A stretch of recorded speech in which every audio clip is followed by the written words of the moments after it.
Welcome back to the Analyst Desk after Rogue's 7th consecutive victory. We are joined by Trymbi to talk a little bit about that win. Trymbi will also be sticking around with Caedrel and I to break down the Fnatic versus G2 picks and bans.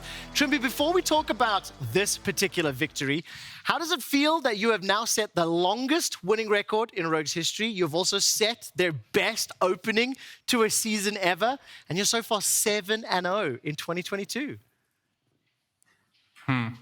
I guess it's because Rogue is playing pretty well during regular split, but yeah, we'll see how it goes in playoffs, right? And all of this. But honestly, I'm really happy about it. I think that we're performing pretty well. Everybody is stepping up when it's needed.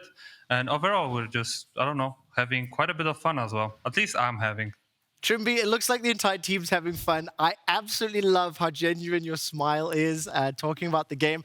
Let's bring up the team comps. Let's talk about some of the picks. Caedrel, I'm going to come to you first a little bit. What did you make of the draft and the priorities? Yeah, I mean, Rogue's comp clear win condition is it's bot lane. Jungle plays for bot, you have really good team fight. All you really need to do in your draft is make sure that the Blanc doesn't get ahead, cover mid. And I want to ask Trymbi, how has comp been fitting into the new Rogue lineup? Because obviously when you came in last year into Rogue, Hansama kind of took you under his wing, but now you're taking comp under your wing. It's not really like this, you know. I'm not this kind of guy to like try to micromanage everybody and this stuff. I try if I can, but I think he has a really good understanding of how to play out stuff, especially during laning phase. And for example, this game, obviously we're a bit scared that we might get ganked level 2, you know, like before on the second, third wave. So we had to put quite a lot of effort onto that. And it was not as aggressive as it should have been, but I think it was like good enough just because it felt like with Trash, right? And I think Selfmade is a really good ganker, I would say, especially early game when you're pushing the wave into enemy. So you just need to be very careful for him actually trying not to cheese you, because I don't know, I wouldn't call it cheese. He just puts a good gank, you know, and kills you. So if we would die there or like give them any advantages, it would be really hard to play out the game later on. Yeah, I mean, makes sense. We saw it with G2 when they ganked bot, and I think Malrang was just such a pivotal part in your winning bot lane, right? You avoid the early gank, but Malrang just felt like he was absolutely everywhere on the map. Here, the 1v1 between Carzzy and Comp did happen. Malrang comes in just to make sure they're safe, but how's the communication structure from Malrang in the early game? Is it kind of you talking to him about where you want to go, or is it him making the plans and you're just trying to follow along? I try to always ask Malrang what he wants to do, because obviously he has his own way of playing, right? And I don't want to disrupt it by any means. But we try to like move together as much as we can and just try to make as much time like when he's around our lane as possible, right? Because it's really nice when you have jungler around, because you can actually play the game a little bit more aggressive and in a nice way, for sure. Yeah, it's a bit of a different, I would say, playstyle to last year. We'll take meta out of the equation, but from the outside perspective, it looked like Inspired was more of a play for jungle, let me kind of farm up a bit and I'll do some carrying, whereas Malrang seems to just be like, yeah, I can drop jungle till 4-5, I'll take a couple bans on the chin, and I'll give up my jungle just to get the lanes ahead. Is that kind of the style difference that you've seen this year? I guess for now it's like this, but we also need to think about it in the sense that it's early season, right? So some ganks should never be happening, right? But they work and this stuff. So it's like, you know, sometimes it's just very flippy. I think. Did my camera die? Oh, it did look like died, we can hear you. We can hear you clearly, and we really appreciate how honest you are talking about some ganks. Very good point, to be honest. Some ganks shouldn't happen. But you know what? Congratulations, because not only are you making those ganks work, the next replay is just going to be another game where Rogue managed to find some picks in the side lane, pick up Baron, and then just close the game out. How do you keep punishing opponents by finding picks in the late game? This was actually pretty funny because I didn't know what's happening at all on the map because I was trying to stop Graves. I was legit trying. I was giving my best to try to stop Graves from TPing. So I don't know if you have a replay of that, but it's quite funny. I remember you used your E in the bush down in the bottom lane, right? Yeah, I was making his life an absolute nightmare. Not gonna lie. I don't think he had a nice time over there because he was like legit trying to get out of me, right? And I'm just like an insect coming around him and permanently biting him if I can. So no, it's good communication. That was really fun. It looks really good from the outside. Baron secured 2 quick kills, clean from there onwards. I mean, you have such a good siege comp. It seemed very, very kind of dominant from Rogue, I must say. It really, really did. Trymbi, I want to ask another follow-up on comp. The composition today was focused on comp. His Caitlyn was absolutely exceptional. Just as an aside, he did win the Kia Player of the Game with 56% of the votes. I mean, I know you talked a little bit about not micromanaging, but this duo lane is one that is really, really surprised. I think obviously all of Rogue has, but when you were coming into the season, did you know how strong the new players were going to perform? Did you have hopes, or is this even a surprise to yourself? I mean, it's for sure a surprise to me, right? Because like you have to fill in the Hansama's shoes, right? And it's not easy at all, I'll be honest. Yeah, I think he's doing really great. Like he's actually been smurfing all over around, and I'm really happy that he's able to perform the way he does for now. And how much influence did you actually have in this off-season? Because Hansama goes away, Inspired comes away. I'm surely you're the support in the lineup, right? Did the team kind of reach out to you and say, hey, AD carry role, we're looking at these positions. Do you have any favorites or anything like this? Because Comp as a player last year, he played around 3 or 4 weeks, I think, in spring, and then Crown Shot took over, and that was about it. Yeah, well, I mean, I was informed, right, what are the possible decisions and this stuff. I never really pressured or on any particular player or anything, because I'm not this kind of guy to know or play with other AD carries than the one that I have in my team. So I didn't really have much information about him. The only thing I knew is that he's really good, right? He's really good in mechanically wise, and that's pretty much it. So it was a little bit of a flip, right? Obviously. And can I stop you? I'm actually going to stop you for a brief moment. I actually don't think it was a flip at all. I think Rogue have a proven track record of picking the right players and making the right roster moves. So yes, you are extremely humble and extremely nice, but I have a lot of faith in Rogue. We will carry on talking to Trymbi. Hopefully we can get his camera back. Before we do, though, I do have to wrap up this game and move us on to the longest standing rivalry in LEC. G2 versus Fnatic are about to face off against one another. The two teams have a combined 15 out of 18 possible titles as long as the league has been around. Dagda is standing by to teach us a little bit more about the G2 lineup and their playstyle. Yeah, I want to help us get into the mind of G2 ahead of this game, because I think G2 are really unique in the way that they play, and it's something that we see a lot in the LPL. 1, hedging your plays, and 2, fighting for summoner spells, thinking of them as mini objectives. So as we come into this Telestrator segment, I want to start looking at what the knowns are for G2, right? And if we bring up our replay here. So Kobe is in the mid lane here. This is the majority of the gold for Astralis. We're looking at this fight that's happened down the bot side. There's absolutely no way that Kobe's going to get across in time to be relevant in this fight. We look at the top side. Caps has got this push on the top side of the map. He also has the Rift Herald in his back pocket right now. So if he goes uncontested, he can do some major damage on that top half of the map. And now we're going to start looking at what the hedge is. There are 2 particular places that we could see White Knight. 1 is in this top side to contest the push coming through from the Syndra. Or 2, and what G2 don't know, is that he's actually made his way down here and is sitting right on this bush, just out of vision. What G2 are going to say is right. We have Flash on BrokenBlade, you're going to have to trust me with that when he's about to burn it, and also Flash on the Seraphine and the Cleanse. In a situation where White Knight is actually going to take this fight on the bottom side of the map, we're hedging our play, knowing that this Syndra on the top side can get 2 towers and a ton of map pressure, which is perfect for a pick composition like we're seeing from G2 here. So as we play it out, we'll see that G2 actually take this fight. And even in this situation where we actually think that, oh, well, it's Astralis favored, they manage to get away and they get that pick on the bottom side of the map thanks to Jankos being able to come in and join in from the top side. I'm going to pause once more though. Look at the amount of resources Astralis have committed to the top side of the map. 1, 2, 3 members all sitting here just to try and pick off Caps. You're like, what are you doing, Caps? You're so overextended. But once more, they're hedging the play. With Astralis committing this many members up to the top side of the map, I want you to look at the bottom side. BrokenBlade pushing in onto this bottom half of the map. You have Jankos, who's going to stick around in just a moment, which is actually a very big point. And the only person who can actually contest this is the Aurelia, or in a matter of time, Zanzara, who's going to come out of base. With the gold lead that G2 have on the top laner and on their jungler, they can take the 2v2. Now, they do mess up some of the mechanics. That's not the point I'm trying to make. Concepts is what we want to look at here. But what they do is they end up burning, actually, if we just go back just a smidge there, the TP on White Knight to get to this play.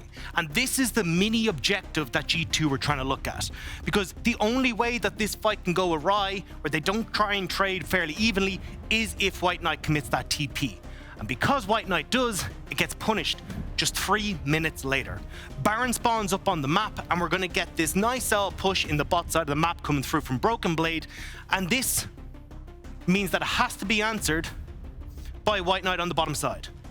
And as soon as White Knight shows on this bot lane, despite the fact that Astralis are getting this really nice pick onto Caps on your screen in the middle, they're still able to take the ensuing fight because they know that BrokenBlade can come across as soon as he finishes pushing in this wave, and they end up winning out on the next fight. And this is something that G2 are exceptional at doing, playing to hedge their plays, playing for mini objectives on those summoner spells, and using that to crack open games, creating this chaos in which they thrive. And we'll have to see if they're going to be able to do it here against Fnatic, as G2 are going to have themselves a big old fight coming up ahead of them.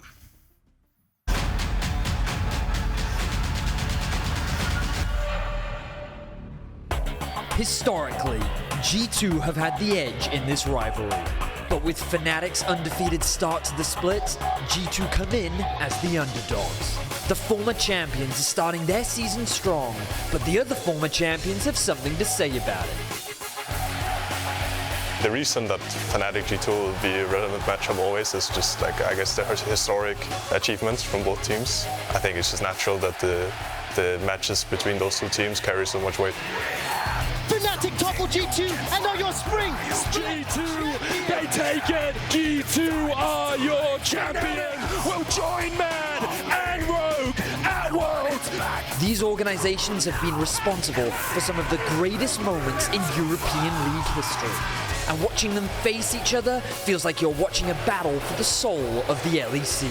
Even if there's only Hylissang left from my time in Fnatic, I can still feel the rivalry going around with us. I will always have that with Fnatic. There will always be this feeling of proving that it was the right decision to move away, even if it's so many years ago at this point. This is the beginning of a new chapter for both of these teams. It is a chance for these players to stamp their mark on a clash that has lasted years. With Wunder coming to us now, I think the rivalry got another layer to it because finally Fnatic got a player from G2 and not the other way around. It doesn't mean that new wounds cannot be formed by old allies. When it comes to Wunder, I know him and I know how good he can be. Oh my god, the footwork! Oh! Are they gonna get him? No! Wunder! You god amongst men! But I also know that he's not always in his top pick. I mean, if he plays all the mechanically hard champs, I might probably just laugh at him when he ganks my lane, but I think if he can go back to like Zac or Sejuani, I think he'll perform pretty well, yeah. Jankos are forced to try and take this tower, but it's Jankos from behind! And new rivalries are born.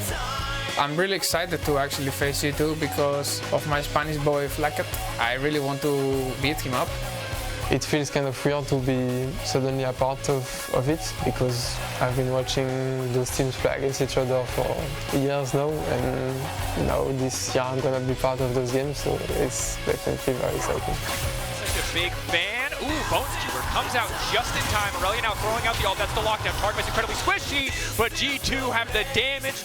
As the flame chompers, there's Advienne flashing away, but the flash chase is there. Exhaust not enough to keep Advienne alive. BrokenBlade, he's doing a lot of damage. Ignite is ticking. Jankos is trying to survive, but BrokenBlade, oh, this man is prehistoric. He's like, nah. Razork with a great flash kick will just deliver Certus to upset. Both of these teams have a point to prove. Not just to themselves, but to the fans. Players old and new will have a chance to stamp their mark on the greatest rivalry in the LEC. Welcome back to the Analyst Desk, where we will be covering picks and bans for Match of the Week, Fnatic versus G2. Myself, Caedrel, and our guest, Trymbi, as well. It's a little bit of a special echo. Trymbi, dude, thank you so much for a fantastic interview. You are quickly becoming one of my favorite players in the LEC, but you're far too humble. Now, what we are going to do is talk a little bit about the draft. It is, of course, Fnatic taking on G2. This is a matchup, Caedrel, we talked about a little earlier. Different players, different look, but ultimately the organizations are so long-standing that it is always going to be hyped to see who comes out on top. Yeah, the cool thing about the old G2 and Fnatic rivalry was how much Perks always wanted to kill Reckless and make sure he got his KDA down and things like this. There was banter between the players, but now it's just banter between the organizations across social media, across the history. 15 titles out of 18. These are the two most winningest teams we have in Europe. It absolutely is. And when you hear the new players stepping up to the plate to say that now my name will be part of that legacy, that dynasty, oh God, Trevor, don't organizations do it. No, don't say kings. that were kings. Oh God, I got them all out. I actually didn't plan to do that, so I actually apologize to all long-standing fans.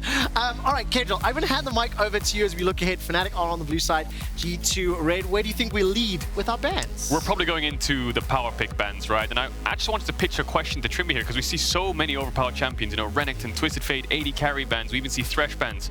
On blue side, is it more of a target ban? Is that why blue side's kind of more favored, and that's why teams tend to pick blue side more than red? Yeah, for sure. Right now you can easily like target ban the champs that you don't want to play against or like deal with versus specific to teams currently. So it's all about like how the red side actually can like counter it and ban the bans that enemy team wouldn't like from the blue side. Yeah, and I think when you're just a team, you kind of discuss with yourselves loads of draft phases. You sit there for many hours, kind of breaking down what they all pick, what you all pick, all the different scenarios. One of them, for example, here could be, you know, if G2 leave open Renekton, Wunder might pick it, but they could also give it away and play Gragas into it, which we saw Wunder do against Vitality. Take a look at the bans so far. Corki, Jay Senna, Twisted Fate, and Thresh closed out with Caitlyn. So targeted bans to some degree on the G2 towards Fnatic side, as well as that Caitlyn being removed from the pool. So still a lot of power picks up. Yeah, and Trymbi, just not to leak too many things, but as I say that Lee Sin locked in, I was going to say, what kind of options do you think both teams have here? I mean, load of AD carries up, Renekton open. Where would you kind of pivot towards? Well, right now, yeah, they picked Lee Sin, which also is a really strong early jungler, right? Right now, there are like mid laners like Viktor, right now that are available, I would say, from what I can see, and champs like Jinx, right? But it depends on versus who you play. Like, for example, Upset played yesterday Lucian Nami. Oh, so let's see if actually they'll play it right now, because it's not that bad into Jinx, as far as I would say, so we'll see. And the reason... Also, there's Viktor up, so yeah. Yeah, and I was just going to pose you a question here on red side, mainly as a support main yourself. A lot of the times we see AD jungle on 1-2, mid jungle. Is that because support on 3, support on 5 is kind of where your team wants to go? Yeah, and also sometimes you need to give up the support, I would say at least, in order to get a really nice matchup on mid lane. Just as a super quick aside, the 3 champions that have been locked in thus far are all undefeated. Make that all 4. Every single one of these players from his undefeated. 2-0 for Razork's Lee Sin going up against 2-0. Yes, so I mean, let's see what happens. And look, it's a Sin stats, right? There's the Aphelios lock-in, and now we'll find out whether or not Targamas gets his support here. Yeah, lots of options here for G2. You could pick the mid lane, just like Trymbi was hitting. You go for something like the Viktor. You could pick support here, maybe lock in one of your strong supports, something like Jinx, Lulu, ban away, denies the Aphelios, Lulu, things like this. Top lane could be another one, because that Gragas Trymbi, could it be a flex with Aphelios, you think? I don't think so. I think it's a bit too weak. Unless enemy picks even weaker champ like Alistar, then yeah, I guess you can play it. But I don't think it's gonna happen. It's gonna probably be a top laner. There is one thing I'll just throw out here. Of course, Targamas, Hylissang correction. Hylissang has got himself 2 Zilean games played. Oh yeah, it is open. I think Law was telling me at least last week was the only player across the major regions that was playing that in the support role. It's just an interesting query. I don't think it's gonna match up with Aphelios very well. Oh no. But it is one of those interesting picks from Hilly. Yeah, now there's just loads of options. G2 here could ban away blind pick supports to counter support, ban away mid laners to make sure their Viktor is safe, and G2 yet to pick a top laner. Trymbi, when you're drafting for Rogue, is it more of a, in the draft meetings, you're kind of having impact and you're very knowledgeable about all lanes, or is it just like, ask me about bot lane, that's where I'll give you answers? I think it's the other option. Obviously, I like to talk about draft, but I think sometimes I'm a bit too emotional about this. So, you know, I might not be able to see something that's really important, and I would just say some random stuff out. So I'd rather just think about it, right, and just say whenever I feel like it's necessary. That's very interesting. As mid bans coming in, there's the Akali ban targeted at BrokenBlade, who I believe he did play the Chem Tank Akali to success. He did indeed, got himself a win, went unkilled in that game, Caedrel. Look at you using me as a stats machine. I find it hard to believe that Trymbi would get emotional in conversation. They're always so well put together. The last 2 bans, Orianna as well as that Nautilus. So I want to see what Humanoid is going to run into this Viktor, as well as what's going to be paired with both of these AD carries. Yeah, expecting top lane here for BrokenBlade. Annie Hover, now we have seen one Annie top lane. It was Flandre, EDG, Predator. But I don't think we're going to see that against the Gragas this time around. Top laners, maybe something like the Graves, is something they want to lead towards, some kind of push. top laner. Aatrox also very good into Gragas. I mean, Aatrox notoriously good into things like Sion and Ornn and the old school tank meta. As now Hylissang will have to blind pick supports. What do you reckon here, Trymbi? I mean, actually, it's interesting. I'm actually not sure what exactly he's gonna pick, because he can pivot into something like Leona, right? And then just give up a bit the lane, because they might go Braum versus it or something like this. But he can also go an Enchanter, right? Like Lulu, and I think it wouldn't be that bad. Oh, actually, there's Rakan open, right? So he just picks Rakan. Hylissang, Rakan. That's hilly. Hylissang, Rakan, we know how dangerous it is. It's gonna get locked in. And also Humanoid was playing quite a bit of Azir, so maybe they'll pick Azir. Yeah. Wow. Okay. Yeah. Azir, Rakan, last pick here for G2. What do you reckon, Trymbi? I think it might be either Lulu. I think either like something Ardentish or just a champ like Leona, because Leona is also not bad, and it would be a really nice follow-up with Aatrox, I would say, in order to do something versus Azir Aphelios. But I'm actually not sure. It's Targamas, so he plays a lot of and Zilean. Zilean. Yeah, Zilean is really good actually, but I'm not sure if the laning phase is gonna be that easy for them, since Aphelios is a bit stronger in laning phase, I would say, first level. So I'm curious if he will be able to actually punish the Zilean pick. Taking a quick look, I believe this is Targamas' first ever professional game on Zilean for BrokenBlade and Caps. It's the 7th unique pick in 7 games Look at you with the stats. Played. Caedrel, when we zoom out and look at the 2 team compositions, how do you think the teams want to play? Very similar, I feel like. I mean, the only difference really you have here is Fnatic have a lot more hard engage with Rakan and Gragas. The only problem is you have, as Trymbi said, maybe top lane's going to be losing for Fnatic. I think the Aatrox will out lifesteal a lot of the Gragas damage and get the push, as he does into tanks. And maybe bot lane will be a kind of focal point for G2 here. Trymbi, very last talk. As soon as this graphic disappears, I've got to cut you off. How do you think is going to win this game when you see the comps?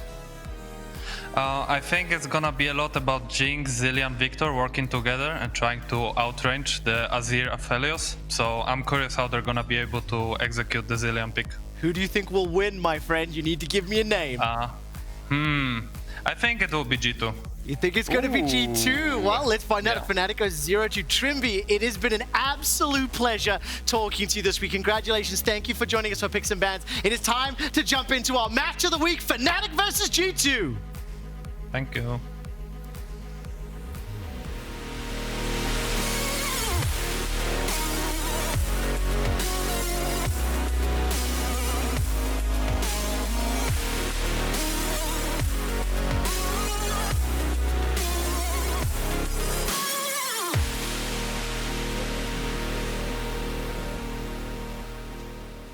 And on to Summoner's Rift we dive for the final game of week 3. Vedi, we are over a third of the way. Oh, hello everyone. Over a third of the way through the LEC. And what a way to round it out. Time flies when you're having fun. Am I right, Medic? Exactly. So let's have some fun, shall we? Let's do it. It's Fnatic versus G2. And guys, I know I can see you all, but we have to, okay? Bring up the graphic. Listen, these teams have played together a lot, okay?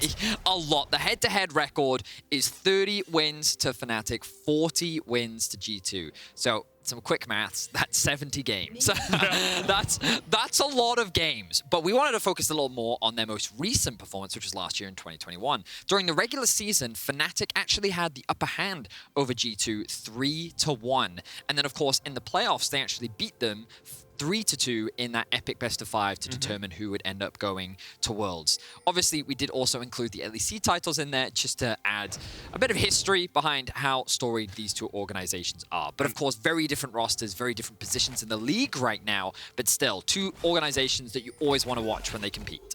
Graphically, it looks better if we have 3 numbers as well, so having that third number on the bottom. Marcus always says to me, we need a third number, so we find one to put on there. Hylissang and Upset, they're in a good position to harass here. Flakked down to about half HP as Hylissang continues just to get the damage down.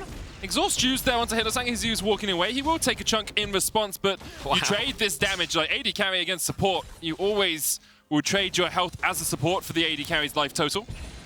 Upset will, of course, have a little bit of sustain thanks to the gun that he's currently wielding. So, oh, don't hit me with those names. They're just the red gun and the green gun, okay? Sure. But yeah, overall, winning trade for Fnatic in the bot side of the map. Let's have a look at the junglers, because these are very important in the early game. Jankos decided to do a full clear starting up towards the top side. That ward will spot him up, so Fnatic will have some information, meanwhile Razork actually mirroring him. Now, the advantage that Fnatic has in this early game is you'll notice they actually have the early push up towards the top side. They do also have push in the mid lane as well, and they're getting the push in the bot thanks to that early trade that happened earlier. So all across the board, Fnatic have pushing lanes, and this could make it harder for Jankos to secure that early crab. Now, that ward just there in the river should actually give Jankos some insight so that if he does see the Lee Sin, he should be able to pivot his pathing, move up towards the top side and secure himself a Scuttle Crab at the very least, or he may very well just choose to concede the Scuttle Crab in favor of just getting an earlier base off and playing it safe for the time being. Let's see what he decides to do as Razork is making his way towards this bottom side Scuttle Crab. Will be spotted on this ward as he rounds the bend into the river. And will actually be able to secure it himself. Now, G2 know that this is happening, but with the push in the bottom lane, the push in the mid lane, it's very easy for Razork to secure it. And we did actually see Yamato giving a few sage words to Razork before this game has started. Oh. He was on the screen just before the players got into the game. Yamato leant down, talked directly to Razork, perhaps talking about early pathing. Oh, so you don't know what the sage words were? No. But I was gonna extrapolate a little bit. I'm not gonna say what Yamato said, obviously, because I don't know. But we have seen Razork beating himself up a little bit in post games on the videos after Fnatic have won some games, and yesterday he did it a little bit as well. So I wonder if Yamato's just reminding him that he's young, he's performing well, and that he can have a strong early game for this Fnatic lineup. It's obviously a lot of weight put onto you as we see trades both in the mid and the bottom lane as a Fnatic jungler. And Razork has slowly risen to the occasion, although hasn't had the explosive start to the split like someone like Malrang. I think it's very common for many pro players to be self-critical. Yeah. I mean, like, we're very familiar with it ourselves, right? Like, it's just the nature of the craft, especially in competition. You're always striving to be better and improve yourself, and Razork's still relatively a young player. He has been playing for a while now, of course. It's kind of... It's crazy to think how long he's actually been playing, but the fact that... he spent the vast majority of his career on Misfits. This is, of course, his new team on Fnatic. A really big opportunity for him as we do get a bit of a recap as to how that Jinx ended up losing her flash in the 2 versus 2. Hylian upset, doing Hylian upset things. But overall, I think that he's had a great performance on Fnatic. He's been a large part of where all of their wins have been coming from, and we'll see how well he does against Jankos in this early game. Now, to catch you back up on the action a little bit, you did see Jankos look for a play in the mid lane. Mainly it was to alleviate some of the pressure, but also to force this teleport out from Humanoid.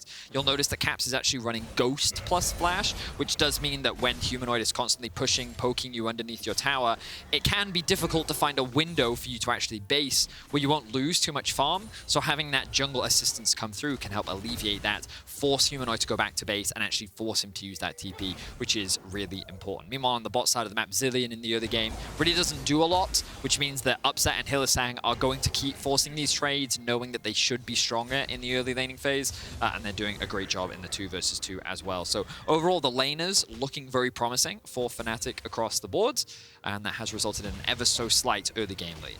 And no real surprises that Humanoid's looking relatively good in the early game. He has been our best laning mid laner, at least, if not our best mid laner so far in 2022 in the LEC. You can see first across the board, apart from CSD, as he slides and glides his way onto Caps. Now, Razork Sonic Wave the minion there, perhaps not the target he was looking for. Caps with the Ghost will be able to run this one up across the river. Knowing that BrokenBlade has the lane pushed in as well, Caps should be able to escape this. Well, Razork is committing to it. No, he's decided to clear out the minion instead. Humanoid will be securing a plate alongside Hylissang, so... Don't know if you guys can hear that on stream, but currently we hear Trevor backstage sighing quite deeply. I hear a lot of things. I would appreciate it if my colleagues could stop talking. Can you just be quiet for a moment, guys? Backstage, it's a bit difficult to concentrate. Thank you very much, friends. Appreciate it. Back to the game. As you can see right now, Razork looking to secure the Scuttle Crab. Jankos and Targamas looking to contest. Targamas with the double bomb. There's the stun. Cap still has flash. Doesn't have flash. Already burned it. Of course, Razork going to flash over the Hylissang. Jankos with the Q3 gets the knock out, but Razork smites the dragon. will die in the end. Jankos might actually die just to the dragon itself. One more auto would be enough. Hylissang takes it with an assist from our helpful Wyvern in the river. Heal onto Hylissang, into the flash, into the Flame Chompers, just short. Hylissang will escape. Overall, really good play from G2. I like the fact that they tried to contest that early crab, the fact that they did have numbers advantage given that Humanoid had just gone back to base, and he did not have TP available to him. So G2 knowing that they could actually get a favorable trade, Targamas going to sidestep away from that one. Unfortunately for Jankos, the Dragon was not on his side and actually offered a lot of damage in favor of allowing Fnatic to be able to trade the kill back. And again, if you just have a quick look at the minimap, you'll notice Azir is back in base. There's no real way for him to join an assist here, and I think that he assumed that with his prio and bot, he should be able to contest this, but Targamas is already here and ready to fight. That means that he ends up losing out on the trades, he ends up losing his life, and that dragon really did pay off dividends for Fnatic there. So Hylissang ends up losing his flash, but able to trade it back. So overall, 1-for-1. Fnatic for now still hold on to the gold lead. Actually, really smart play from Hylissang as well. Queuing the dragon means that he gets the heal off it because it counts as an epic monster. He was then able to heal up Razork, and it drew the aggro of the dragon, meaning that Jankos was knocked back in the pit. Nice little bit of Rakan mechanics for him. Running Predator on the Rakan as well, something we don't too commonly see, but definitely implies that he wants to be out and around on the map, so no real surprise that it's Hylissang bringing that technology to the fore. Keeping my eyes on Razork right now. He is sitting in fog. And Caps is going to be met by him. Caps, no way to escape that one. Jankos here. Hylissang coming in with the Predator as well. BrokenBlade's worked his way down from the top side, but Wunder is on the flank. And Wunder may be looking for vengeance versus his former team. Jankos with the Crescent Guard. Wunder! Flash! Body slam! Jankos down! Wunder kills him. First time we've said that in a darn long time. Beautiful execution from the mid-jungle duo of Fnatic. The wall goes up. Razork then kicks Caps over the wall and then travels straight through it, preventing Jankos from being able to follow up. The rest of Fnatic then come in for the collapse, and Fnatic find themselves with 3 kills to 1. Beautiful early game from Fnatic. Huge start. 1.3k ahead as well. Fnatic coming out swinging, and I think a lot of people looking at how the teams have been playing throughout spring expected this sort of performance from Fnatic. You know, until yesterday, Fnatic were undefeated. They've only lost to Rogue. And although G2 have had a promising start to spring, it hasn't been as strong as Fnatic's. Let's have a look at this play from Humanoid right now. The slide and glide, very easily done. Caps has no summoners, then the kick over the wall, just beautiful. Now Fnatic know they have the numbers advantage. They have sight on BrokenBlade. Wunder coming in for the collapse. G2 tries to go for the fight. The 2-man knocker from Hylissang into the flash E from Wunder.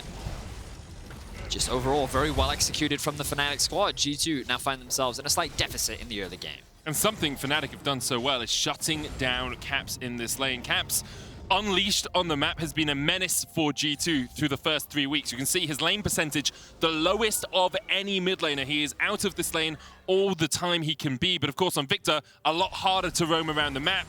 And because Razork is so consistently teaming up with Humanoid to get Caps caught out, to get his flash, to get his ghost, it makes it so difficult for G2 to play around Caps and Jankos as their strongest members. Yeah, it's when you think about the fact that Viktor has really been uncontested in the mid lane, it was only a matter of time before Azir eventually came back. You know, when Corki's in the meta, Azir is soon to follow, and it's Humanoid that ends up bringing it out. And just look at the pressure that Humanoid is able to put down. He is diving under the tower. Jankos is right there, but he does not care. That's going to force the ghost out from Caps. The ultimate misses as well. Humanoid is in Caps' head right now. And Caps going to have to back away. No teleport on him either. This is going to be another play over to Humanoid. Razork actually may even invest the Herald itself to cut down this tower. Already a 700 gold lead for Humanoid. That's only going to grow as Fnatic push in with this Rift Herald. Now, it won't kill off the entire tower. Fnatic were forced away from getting the little bit of extra chip damage before the Herald charged in. But Humanoid now a 900 gold advantage for him. And we haven't even talked about the other lanes, but Wunder's holding his own in the top lane. Upset has a 400 gold lead in the bottom side of the map as well on this Aphelios. 12, 15 CS ahead, depending on what the wave states are. Fnatic in every lane at the moment are in the advantage. And I just have to come back to this Humanoid point, because obviously he's found himself a winning matchup, right? The Azir into Viktor, he's leveraging his range very well. He's playing trades extremely well. But the fact that he has a 30 CS lead over Caps, not that long ago, if you had said that to anyone, you would have thought, Okay, what world are you living in? But the growth that Humanoid made last year into becoming the best mid laner of the LEC, many were surprised that he left Mad Lions. Back-to-back champions, you'd be like, why would you try? But to join an organization like Fnatic, to be alongside players such as these, especially many storied calibered ones like you have an MSI champion, you have multiple LEC titles in the form of Hylissang and Wunder, and then upstarts in Razork and Upset. Like, it just, I think many looked at this Fnatic roster and saw it as like winning the offseason. Now, of course, there's the big contentious point of Rogue. The Rogue-sized elephant in the room. But still, Fnatic definitely are looking like a strong contender. And the biggest question really was, how close could G2 come to being their former selves? We know that it's a rebuilding phase for them. We know that they are taking a big gamble in terms of replacing many of their well-established players, and we know that it's also going to be a growing process. The fact that they're currently 4-2, we've seen weaknesses, but let's see how far they can go. Of course, still a lot left in this game. This early game is not looking the best, but they do still have scaling and range at their advantage or at their disposal as the game progresses. So still worth keeping an eye on. G2 still not down and out just yet, just at a slight deficit. Of course, even if G2 do lose this game, they'll end this week at 4-3, which would tie them, with Mad Lions, with Misfits. They'd be ahead of XL, BDS, Vitality. They'd be in a relatively good spot overall. Tied third is nothing to be sniffed at, especially, as you say, Vedi, because it is a rebuilding period for the lineup.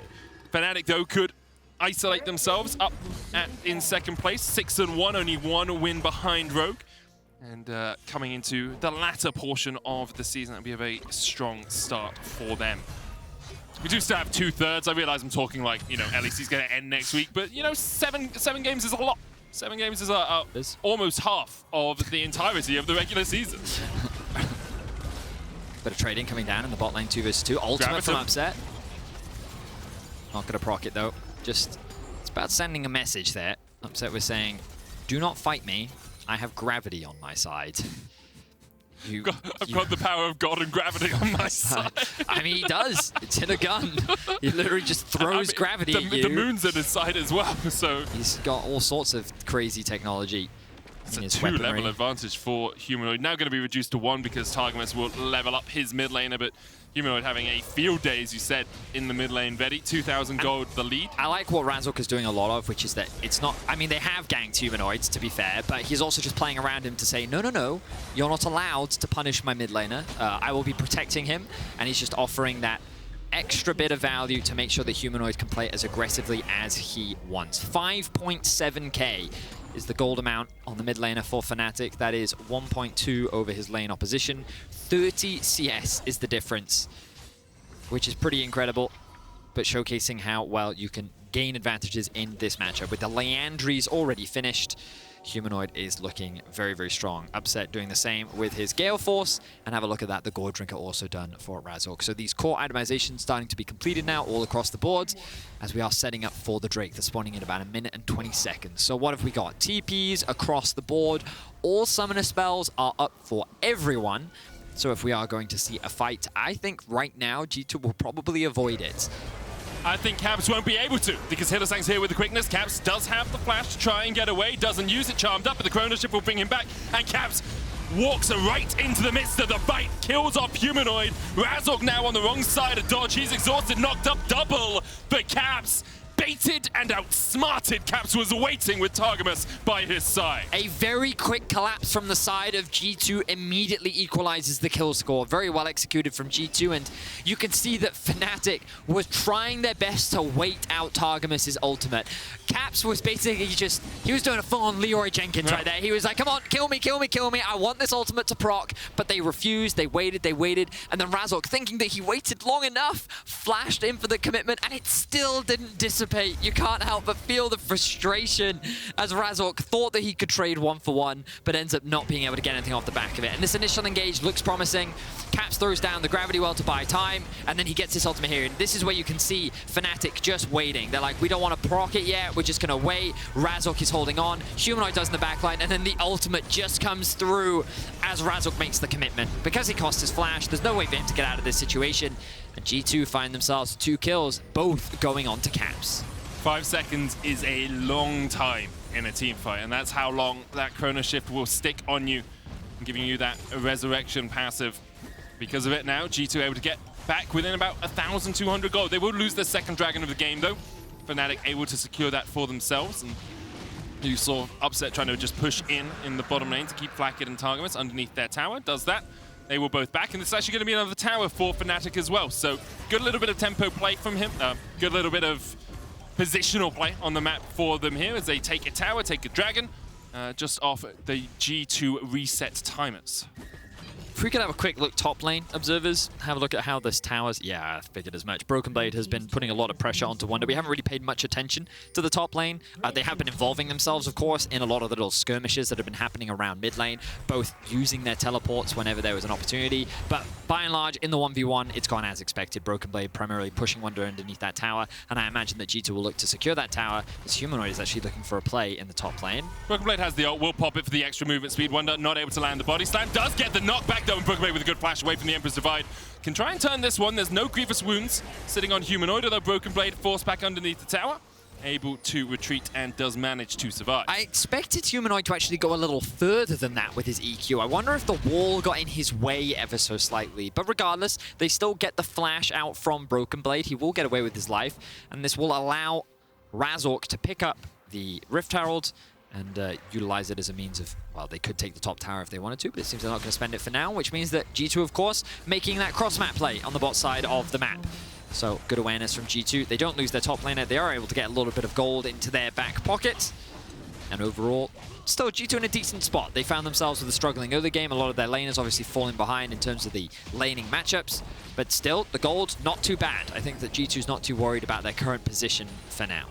Yeah, back within 1,000 gold or so. Should be pretty happy with that situation. They do have to worry a little bit about the Drakes with 3 minutes on the possible Cloud Soul point. Hylissang, though, yep, he gets the blast cone, is able to escape over the wall for a second there. Was a little bit dicey for him, but the Bird of Prey did not turn into that today, as Rakan is able to dodge away from the fight.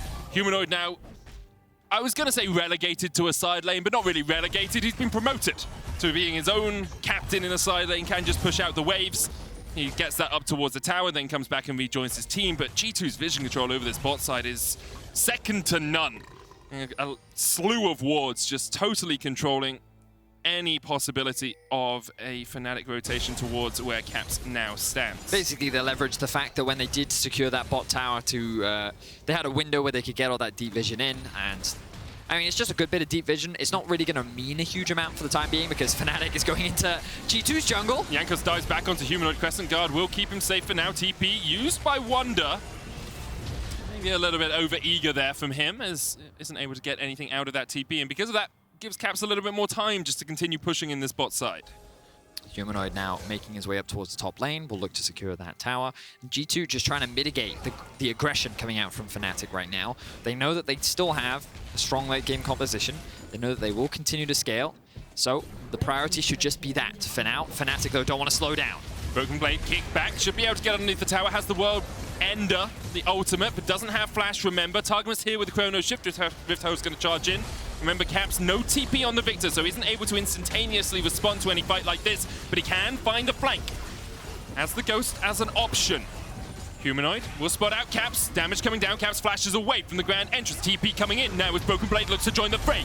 G2 not there in time. Flakked getting time warp, trying to get into the fight. Let's do the time warp against this Targamas as he continues to speed up Flakked. Get excited in the heel. There's the speed for BrokenBlade to chase on Hylissang. Razork has to flash the wall. G2 find 2. And G2 can now make their way towards a 20-minute Baron. A huge punish comes out from the side of G2. But let's see if Fnatic can contest. Razork still alive, has the smite, but no flash. Upset's going to try and switch guns as quickly as he can. You can see Calibrum on this blue buff. Get rid of that Calibrum. Get yourself a better gun, Infernum. That's what he was looking for, and because of that, G2 back away. The Moonlight Vigil Infernum in that combination, in that choke point, could have been the difference maker for Fnatic. Great awareness there, Medic. Upset ultimately trying to maximize his damage output. Still had the ulti available, and that could have been a huge game changer. But let's have a look back and see how G2 end up turning this one around. So the focus comes down onto BrokenBlade. He just tanks that one up. He does not care. 2 ultimates get used on top of him, trying to get that kill. He then resets, knows that he has the TP. And as Fnatic get themselves the tower, they're actually taking a lot of chip damage. Humanoid on half HP, Wunder losing a lot of HP as well. The Caps comes over the wall and realizes, oh, here's a flank position for us, and here's a TP opportunity. Of course, initially this looks dangerous, but look at all the healing that BrokenBlade is going to get.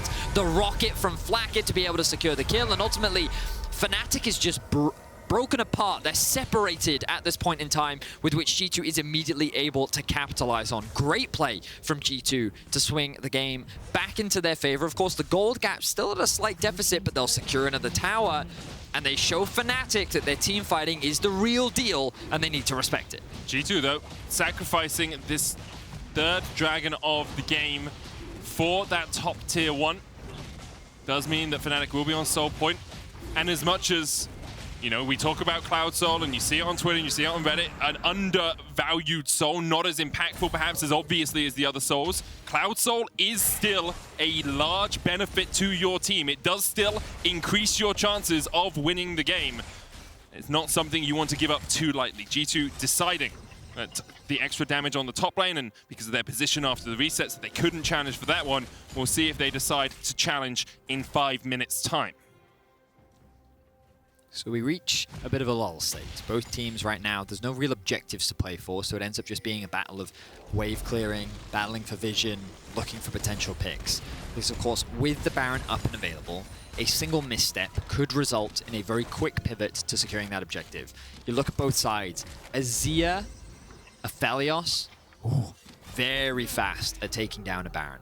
You contrast that to a Jinx Viktor, still very fast. Not quite as fast, but still a very fast Baron, which basically means that if you misstep, if you find yourself in a 4v5, both teams are immediately going to rush to that Baron because of the amount of threat and pressure they can generate. That's why it's really important that G2 don't lose full control around this objective. They cannot afford to allow Fnatic to be in full control of the Baron because there's a risk that they could sneak it. So they have to make sure that even though for now they're playing more defensively, they're at the very least keeping some information at their disposal. Fnatic, though, continuing to maintain pressure. They have bot wave slowly pushing in their favor. Humanoid's going to go catch the top wave. And they do control the river as G2 hold onto their side of the jungle for now. And they will slowly move their way back into the river as they recognize, okay, Fnatic, they're going to go catch their waves. This is our opportunity to go. And as we've talked about a lot today, Medic, it's that swing of the pendulum, the back and the forth. Both teams kind of ebb and flow in terms of like, oh, we need to go catch our waves, okay, then we'll use this opportunity to go get vision, and that slow back and forth. So now G2, they push in that wave, they've now secured some vision. Now I expect them to look for a reset, and the dance begins once again. Fnatic, though, didn't get a full reset off there. We're just catching waves, so they don't have the control wards in their arsenal to totally regain control of this topside river. You can see Hylissang sits on 2, but with no Vigilant Wardstone, he won't be able to place both of those. Humanoid putting the Sun Disc down in the mid lane will gain control over that wave state, and Wunder's going to be able to push this one out as well. Does have the TP. Razork on this side of the map as well, though, implies pretty strongly that Fnatic aren't eyeing up a Baron anytime soon. Don't really want to start that one without your jungler, and I wouldn't be surprised if Fnatic say, well, 2 minutes from now, we can play for a soul. G2 can either fight us there, or they can look to fight us around a Baron. So we can just wait this one out. We can just continue this back and forth of the wave states and allow G2 a couple of items, but not to get too strong. Just the constant back and forth. Dragon now 2 minutes, as you rightly said. It's just ebb and flow, ebb and flow. This is usually that state in the game where both teams are just hyper cautious. They know one mistake can swing the entire game. They both recognize the scaling elements. You don't want to be that one to make the mistake. You don't want to be that person to give the enemy, well, the enemy that core item that can suddenly put them in a point of no return. But for now, both teams just kind of eyeing each other up. The wave states are great for Fnatic right now. You'll see that top wave already pushed all the way down to that tier 2. Bot slowly being pushed in favor of Fnatic as well. Wunder now going to start grouping up Humanoid on his way as well. This is going to be a really important window for Fnatic. They have numbers advantage in mids. They can use this to now move into the top side of G2's jungle, and they can make it much harder for G2 to approach the Baron. BrokenBlade, he did catch the next wave. Yep. And now he's going to backtrack and get the wave, which means that he's slightly delayed in terms of actually being able to push that wave out. That pressure is slowly starting to be generated. Fnatic now using their 5-man. They're going to send Wunder back to bots. All right, yeah, so now the game plan is okay. So we've controlled Baron for now. Let's make G2 sweat. They don't have insight. Okay, now they've got a little bit of vision. Now they're moving back into the Baron. And now this is where G2 have a choice. They can either try and contest the Drake, or they can force Fnatic to come and fight them at the Baron in exchange for losing that dragon. And often what you'll see is G2 will just tentatively force a Baron, or a team will tentatively force a Baron in this sort of situation to get the TPs out. And in fact, by pushing through the mid lane, they get the TP immediately into the root, into the stun, into the death! That TP sucked, Humanoid! He thought he was safe, but he was not. G2 ready to pounce, and they are willing to keep on fighting. Hylissang and Razork forced down towards the bottom side. 2 quick towers to G2 in the mid lane. And everything, all the machinations, all the plans, all the blueprints for Fnatic have been torn up, ripped to shreds by that play from G2. And often in games of League, it is these little moments that can really decide and swing the game. This is massive for G2 because now they have full control over the Drake. There is no risky fight that they have to take. And Humanoid, he thinks that that TP is safe. He thinks that, well, what are they going to do? But remember that TP puts you behind the turret, which means that G2 know exactly where it's going. So the gravity well goes down, the flame chompers go down, he just gets perma-CC'd, and all of this long-range damage comes out of nowhere, with which he has absolutely no answer for.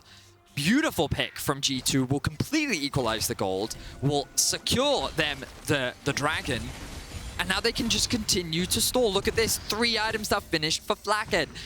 Caps has grabbed himself the stopwatch. The levels, Flakked has a level advantage in terms of the, oh, okay, it's now equalized, but levels across the board are very even.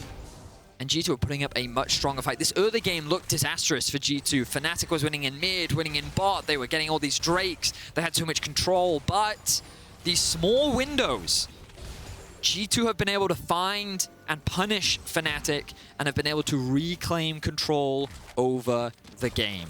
It makes this Baron fight all the more tense as G2 goes toe-to-toe with their rivals. And it's just so great to see as a fan that even though the rosters change, even though things are very different compared to what they have been in the past, you still get a good game with G2 and Fnatic. You know we're in for some tense team fights. The game is even. The team fighting's going to be crazy. The Baron is being set up by G2 right now. Let's see what happens. As much as things change, they seem to stay the same here in the LEC. Fnatic versus G2, a guaranteed banger. And now 29 minutes in, 200 gold the difference between these two teams. G2 setting up in the river, they have control. Fnatic slightly on the back foot, game even between the two of them, but BrokenBlade steps forward. Wunder could look for an engage here, the barrel back, BrokenBlade! Used his dash to go forward, couldn't find the engage. Hylissang tries to get onto the backline, but immediately has to pop the stopwatch. What can Humanoid do? Hylissang's burst, but Humanoid needs to get in there before he gets destroyed. A double for Jankos. G2 on the offensive. Razork on the defensive, kicks them away, but they're having none of that today. They continue to chase, to chase, to chase. Wunder forced away, Caps flashing forward against this former team. Caps trying to clean up, can't quite get the damage down, but G2 still find 2 kills. Wow, G2 find another massive team fight, and now they can make their way straight towards the Baron. I think they did overcommit just a little for those kills, but you know what? They got a lot of summoner spells out. They got the flash from both Razork and Upset, and that should make securing this Baron so much easier. Wow. I thought BrokenBlade was in some serious danger at the start of that fight, but Aatrox has this habit of just living when he shouldn't. He ends up walking away scot-free. They end up turning the fight in their favor, and they end up securing a Baron. So let's have a look. Humanoid and Wunder are the two you need to keep your eyes on. BrokenBlade oversteps ever so slightly. The damage then comes through, but this stopwatch buys so much time. Hilly then commits his ultimate, isn't able to find anyone, throws it on. BrokenBlade backs off, and now Hilly finds himself in a very awkward position where he just can't get any assistance. Humanoid does no damage to Jankos.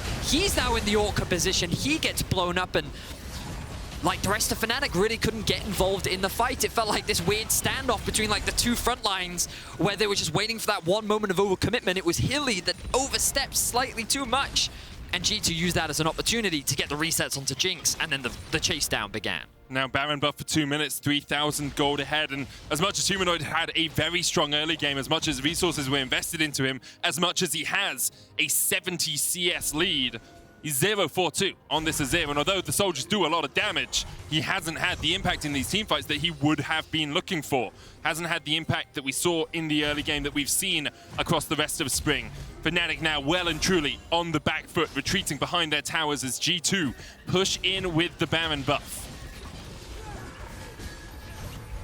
They're playing through a single lane right now. It is just 5v5. The poke continues to come out, leveraging that range from Caps and Flakked. Level 17 is Flakked right now. He was able to pull off the save for G2 yesterday on the Senna, and now he's one of the highest levels in the game. 344 CS, 3.5 items done. BrokenBlade just going to go back to base, has the TP available.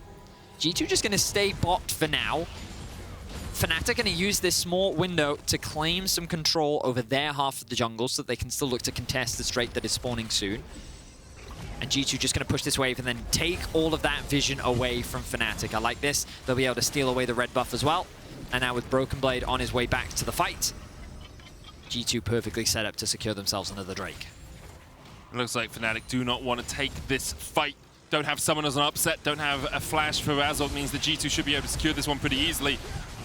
And of course, as the game goes on, Targamas becomes even more impactful, because when you're looking for a single pick to turn a team fight around, that chrono shift can do so much work, especially since the pick tools from Fnatic aren't the easiest to isolate someone from the enemy team. Like Dragon's Rage can do it, but you can click R as Zilean on someone that's getting kicked away from you and they will still come back to life, even if they're in the entirety of the enemy team.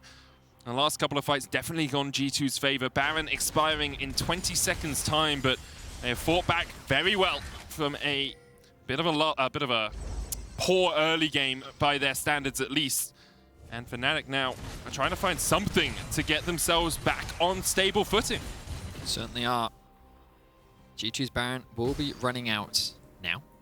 And so they're just going to use this opportunity to push in these waves and continue to expand their control over the map. And the big thing I actually want to highlight, which is one of the differences that we've seen, is look at how G2 are using their advantage to get vision everywhere. This was when they were setting up and pushing through bots. Now through the top side of the map, they're doing the exact same thing in the top half of the jungle, and it's just full control for G2. Every time Fnatic earlier on was trying to get this deep vision in G2's half of the map, they were always met by a 5-stack of G2 forcing them away from their half of the map, but Fnatic just can't do that. They don't have any access into their own half of the jungle, and G2 are just choking them out. So now you're forced to walk into this fog of war. And of course you do have Wunder, who can be used as a tool to face check into these areas of darkness, but it provides G2 so much time to go back to base, reset, restock on that vision, spend that money, and there's the Infinity Edge now done for Flakked. G2 in a very powerful position right now. And it comes back to our story from earlier on. You know, Fnatic, with the off-season changes, we talked about how they're the expected favorites coming into this matchup. G2, they're going through this rebuilding process. Many teams in spring will often use the split as an opportunity to test new young players to help grow them. And then really in summer is where their expectations are really start to be created, you know, where they set this idea of, well, this is the roster that we need to get us to the World Championship. But G2, I think that they've grown at a surprisingly fast pace. They've taken a pretty straightforward comp. They have the Viktor Jinx core that we've seen so many times. They've taken a more scaling approach. We've seen them play reserved, patiently, and even at a deficit, they haven't tried to overforce plays. They've actually only successfully punished Fnatic. So already this G2 roster looking very promising very early on in the splits, and sets us up nicely for what will happen in the future. Now, of course, they still have a game to close. 100%. Ending this game against Fnatic is not going to be easy. And it also doesn't make them perfect if they do it. It does not make them perfect. As you said, promising potential, all those words describing G2 so far, but we have seen falters from them, just as we've seen falters from Fnatic this weekend. Losing to Rogue yesterday now, after being well into the advantage early on in this game, falling by the wayside as the game has gone on. 40 seconds on the Baron for G2 if they want to take it. And again, Vedi, that vision control you talked about, just a slew, littered wards all across this blue side jungle. No vision for Fnatic at all on the top side of the map as far as I can see on that mini-map. What do you do? You know, Gragas face checks, Wunder face checks against The team he was part of last year. What you do is you gain control over mid, because the easiest way to get to Baron is through the mid lane. It's the fastest route, it's also one of the safest routes, and by utilizing this Azir tower, they also can guarantee that control. So now, with this prio, they can move into the river, they can sweep out that vision control that G2 have, and while they might not clear out the flanking wards that they need to be careful of, they will just start the Baron. Okay, Fnatic, they're throwing the gauntlet. Fnatic on the Baron, BrokenBlade on the flank. Jankos can get in there. It's almost got explosive cast already taken out, but Jankos dives in. Razork low, kicks Jankos back into his team. Wunder trying to flash away, barrel already used. Fnatic now, full on retreat. Can you get out with the Baron? Can you get out with your lives? That's the question. As the BrokenBlade, the Darkin Blade slides in. Razork and Humanoid forced off to the top side. Flakked gets the chrono shift. He doesn't need the life, but he does need the assist from Targamas. As much as Upset can get a single shut down. Flakked gets 3 and G2 take the fight. And the carries from G2 come up clutch. Flakked and Caps wipe Fnatic off the map, and they will look to take down Fnatic in the first bout of the split. G2 versus Fnatic. It is G2 that will come out on top. What a performance by G2 after being behind for so long. They fought and they fought and they fought and they caught out Fnatic in the final moments. G2 with an impressive win over Fnatic.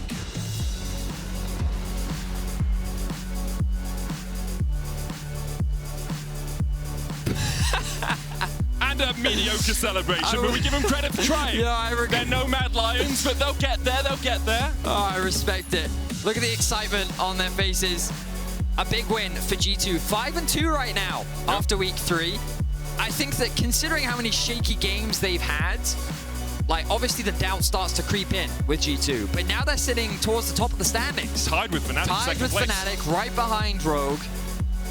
Yes, we talk about this being a growing process for G2 with these young players, but they're growing damn fast. What a great roster to watch, and what a great game. Fnatic and G2 showing both strengths and weaknesses, and a very intense back and forth. Yeah, it was a great game to watch, and if you want to keep being involved, your key player of the game at LEC on Twitter. BrokenBlade, Targamas, and Caps with a capital P.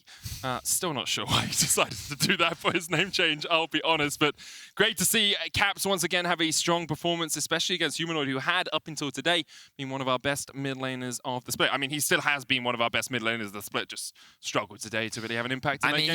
He got punished a lot. Yeah, his laning phase was very strong, and I'm sure he's going to be frustrated with some of the deaths that happened. But it's just a matter of now seeing how Fnatic bounce back in the next week. You want to do that handoff? No. Okay, cool. Lou, I can't do it, apparently. Law will soon be joined by Caedrel and Jankos in PGL. But first, Quickshot is standing by with BrokenBlade to talk about G2 beating their longtime rival, Fnatic. BrokenBlade, what a fantastic game. Congratulations on the win. Before I jump into it, what does it mean to you to be wearing a G2 jersey and to pick up the first win against Fnatic, with both rosters looking new this year?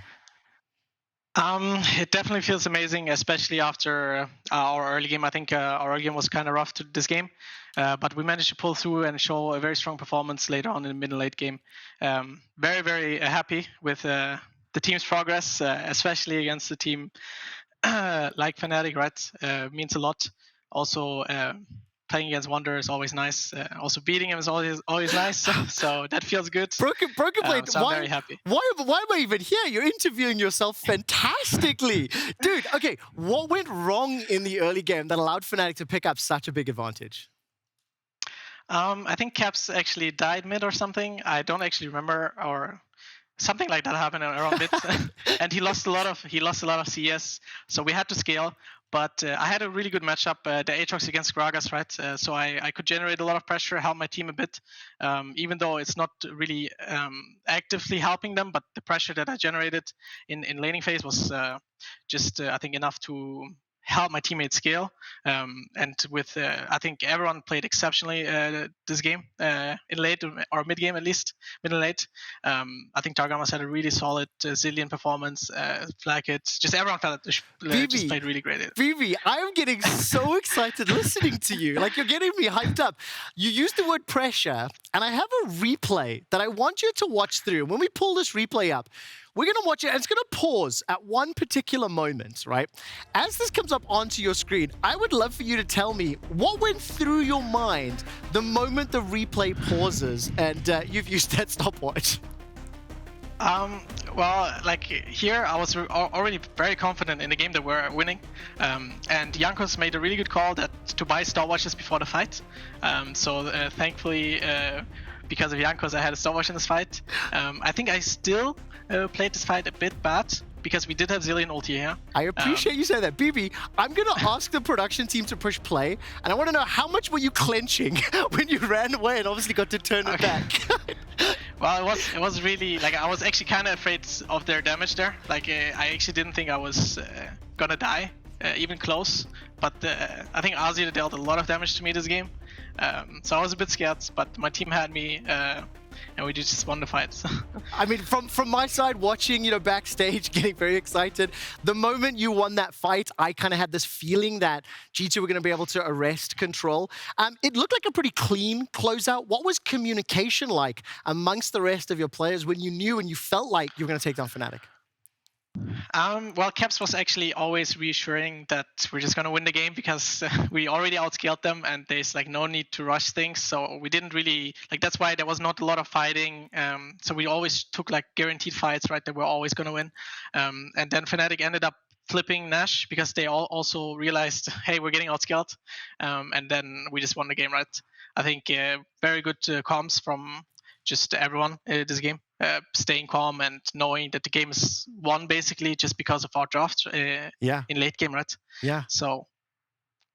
Well, listen, BB, congratulations on the win. You're now sitting near the top of the table, 5-2. You're actually tied with Fnatic as they went 0-2. At the beginning of the spring season, there was a lot of expectations on the new players, the rookies coming in, the changing of the guard. And G2 sitting at 5-2, I think, is something that surprises a lot of fans. It surprised myself as well. How do you feel about where you stand right now, considering you've already accrued 5 wins? I think it's justified. I think G2 as a whole, we gave so much effort just before even the split started, trying out people, knowing actually who's the best to play with, and I think we have actually found the best people to be with in this team, right? So I'm very, very happy. Like I'm grateful that everyone who is on the team, right? Also, not only the players but also staff. I think everything really aligned well, and I'm really looking forward for what we can still bring to the whole league. I think we're just gonna get better from this point, because I believe in not only our players' skills but also their personalities. I think we all have the same goal, and it's looking good. So, BB, I'm so excited to see who makes it into playoffs and then what playoffs look like. I just want to let you know that you won the Kia Player of the Game vote. The fans at home decided your Aatrox performance was pivotal. I think that replay had something to do with it. I'm going to give you the opportunity to say something to both your fans as well as the G2 fans, and maybe the Fnatic fans, considering you just picked up the first win of the year against them. Well, obviously, really thankful for the MVP. My Aatrox kind of hits different versus Wunder. Always winning. But yeah, I think actually I didn't really deserve the MVP, even though I think I had a solid performance. I think Caps really stepped up, and Flakked as well. Actually, the whole team. I think the whole team should have. Too humble. You were too humble. You were too humble. Just be like, I was badass. BrokenBlade, congratulations on the win, dude. You've absolutely lifted my spirits this interview. Have a great day off tomorrow. We'll see you next week. BrokenBlade, we're going to say goodbye to you. Don't go anywhere, though, because after the ad break, Law, Caedrel, and Jankos will take over for the post-game live.